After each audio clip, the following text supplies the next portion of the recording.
ایک تو اللہ تعالیٰ نے انسان کو جنسی جذبہ عطا کیا ہے، اور اس کو بھی بڑا لائٹ نہیں ہمیں لینا چاہیے۔ قرآن مجید کی روح سے اللہ تعالیٰ نے مردوں کے لیے جو چیزیں پرکشش بنائی ہیں، ان کی ایک 6 چیزوں کی لسٹ آئی ہے سورہ آل عمران کی آیت نمبر 14 میں۔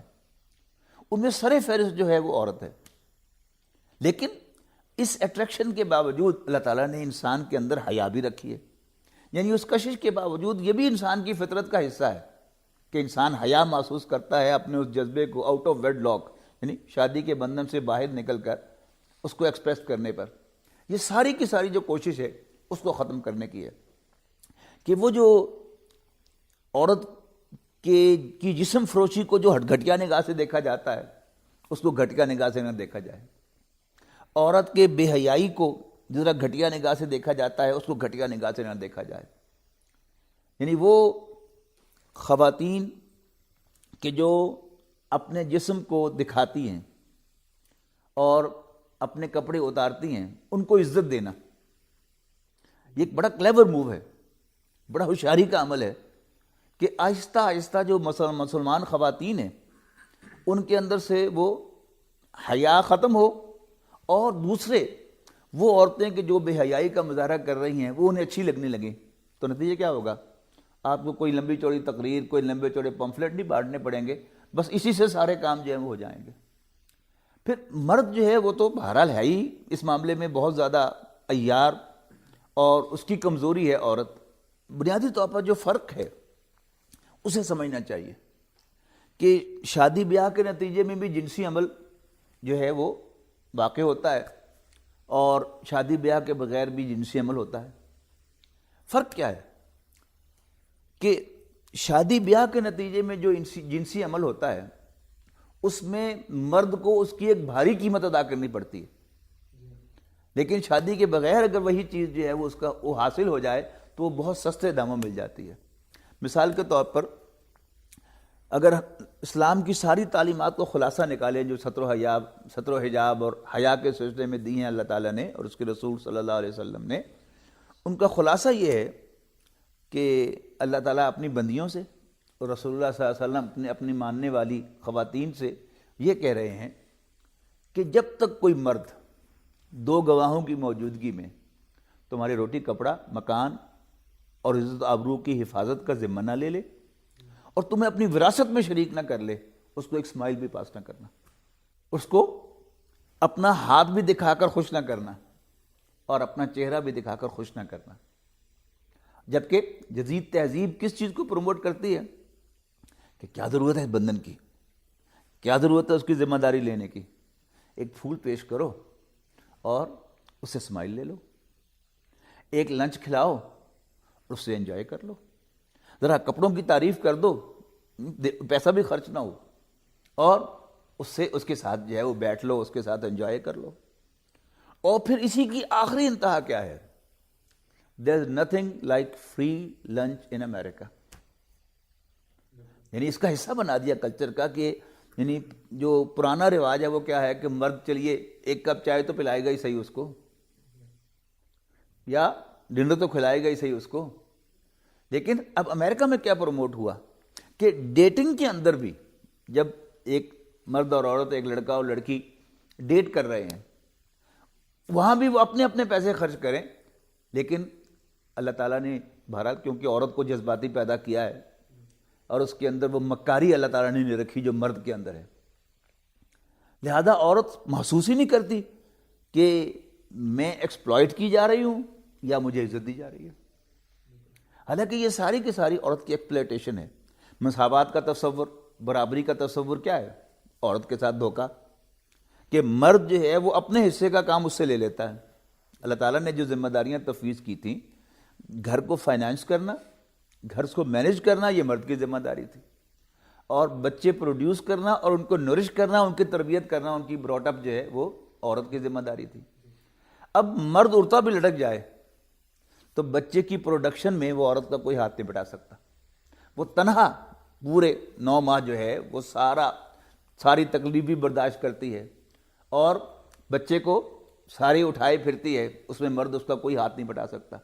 لیکن اس کی عیاری کیا ہے کہ اس نے جو اپنے حصے کا کام تھا وہ اس سے لے لیا.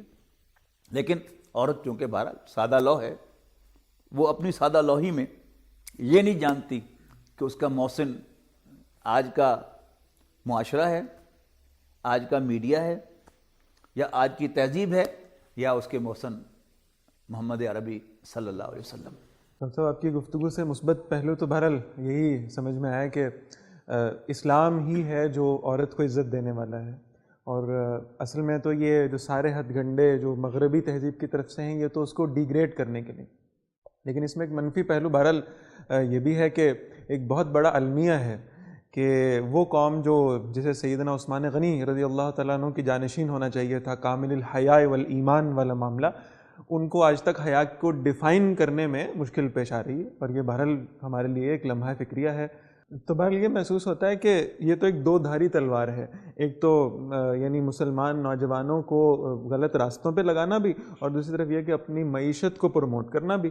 یہ تو ایک دو دھاری تلوار ہے جس سے اس قوم کو برباد کیا جا رہا ہے. لیکن اب اس میں سوال یہ پیدا ہوتا ہے کہ کردار کیا ہونا چاہیے، والدین کا کردار کیا ہے، پھر جو نوجوان نسل ہے اس کا کردار کیا ہے، اور خاص طور پر جو اہل دین ہیں، جو علماء ہیں، جو دیندار لوگ اس سارے معاشرے کو دیکھ کر، اس ساری رسومات کو دیکھ کر کڑ رہے ہیں، ان کے لیے بہرحال راستہ کیا ہونا چاہیے. کیونکہ اصل میں محسوس یہ ہوتا ہے، یعنی ایک بڑا معروف واقعہ ہے کہ ایک نوجوان جو کسی خاتون کے عشق میں مبتلا تھا، جب 40 دن نمازیں جو ہے وہ حضرت عمر رضی اللہ تعالیٰ عنہ کے پیچھے پڑتا ہے تو یہ خناس اس کے دماغ سے نکل جاتا ہے.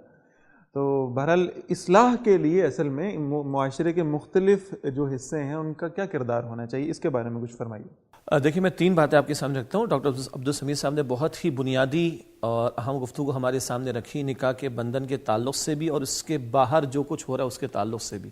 جب آپ گفتگو فرما رہے تھے تو مجھے خیال آیا کہ گورباچوف کے یہ الفاظ آن ریکارڈ موجود ہیں. USSR نام کی کوئی شاید زمین پر تو موجود نہیں، لیکن اس کے ریکارڈ پر الفاظ موجود ہیں کہ اب ہمیں ایک ایسی تحریک چلانی چاہیے کہ جس عورت کو ہم نے کھلونا بنا کر باہر سڑک پر لا کر کھڑا کر دیا، اس کو اس کے اصل مقام گھر تک کیسے پہنچایا جائے.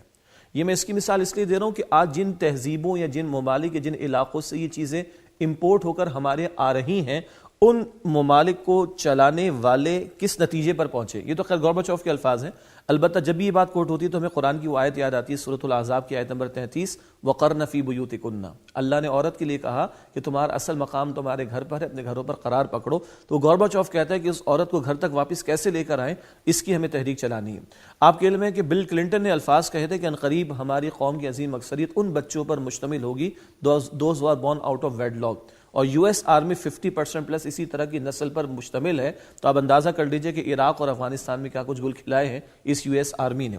اس کے بعد بش آتا ہے اور وہ کہتا ہے کہ خدا کے واسطے شادیاں کرو شادیاں کرو شادیاں کرو. اور آج اتفاق ہے کہ ہم ویلنٹائنس ڈے پہ بات کر رہے ہیں. مجھے اچھی طرح یاد ہے کہ میڈیا کے ایک لائیو پروگرام میں بیٹھے تھے، وہ پروگرام روکا گیا اور اس کی اسپیچ دکھائی گئی اوباما کی، اور یہ بات ہے 13 فروری 2013 کی. State of the union address میں وہ کہتا ہے کہ خدا کے واسطے گھر بناؤ، گھر بناؤ. کیوں؟ ایک مضبوط گھرانہ، ایک مضبوط معاشرے کی ضرورت ہے، اور ایک مضبوط معاشرہ، ایک مضبوط امریکہ کی ضرورت ہے.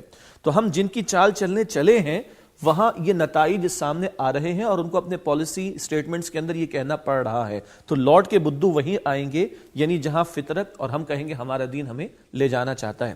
دوسری بات جو آپ کی گفتگو میں پہلے آئی تھی وہ یہ ہے، یہ اکانومی کی بات آپ نے کی. یہ بڑے بڑے سرمایہ دار ہیں اصل میں، جن کے پلانز اگر آپ نوٹ کریں ہمارے ملک میں اپریل اور مارچ اور اپریل کے مہینوں میں مدرس ڈے، فادرز ڈے آتا ہے. ٹھیک، فروری میں آ گیا ویلنٹائنس ڈے. آپ 31 اکتوبر کو جائیں گے تو آپ کو ملے گا ہیلوئنس ڈے، اور اب اللہ معاف کرے ایک بلیک فرائیڈے بھی آ گیا تھا. اگر آپ ہر 2 مہینے پہ دیکھیں نا، سال میں 6 سے 7 ایونٹس آپ کو ایسے ملیں گے جب بھرپور شاپنگ بھی ہوگی اور آؤٹنگ بھی ہوگی، پرچیزنگ بھی ہوگی، سیلنگ بھی. یہ سارا ایک بہت بڑا پیچھے سرمایہ دارانہ نظام والا مافیا ہے کہ جو ان چیزوں کو، انسٹنکٹس کو بھڑکا کر دراصل تو وہ اپنے کمائی کرنا چاہتا ہے، لیکن ایٹ واٹ کاسٹ؟ وہ ہماری حیا کو ہم سے چھیننا چاہتا ہے.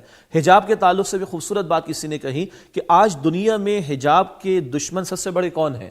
یعنی حجاب سے مراد میرا شرعی پردہ بھی ہے جس میں ایک عورت کا چہرے کو چھپانا پورے جسم کو چھپانا بھی شامل ہے. وہی لوگ کہ جن کی انڈسٹریز چل رہی ہیں کاسمیٹکس کی اور شیمپوز کی، نہ جانے کس کس چیز کی، یہی وہ سرمایہ دار طبقہ ہے جو سب سے زیادہ اس بات کو ہائی لائٹ کرتا ہے اور معاذ اللہ اسلامی تعلیمات کا مذاق اڑانا یا مسلمان عورت کو ڈیگریڈ کرنا کیونکہ ان کے مفادات پر ضرب پڑتی ہے. اب آئیے اس بات کی طرف کہ اب ایک نوجوان کیا کرے، والدین کیا کریں، ایک ممبر رسول صلی اللہ علیہ وسلم پر بیٹھا ہوا شخص وہ کیا کرے، اور اس سے بڑھ کر وقت کے حکمراں کیا کرے.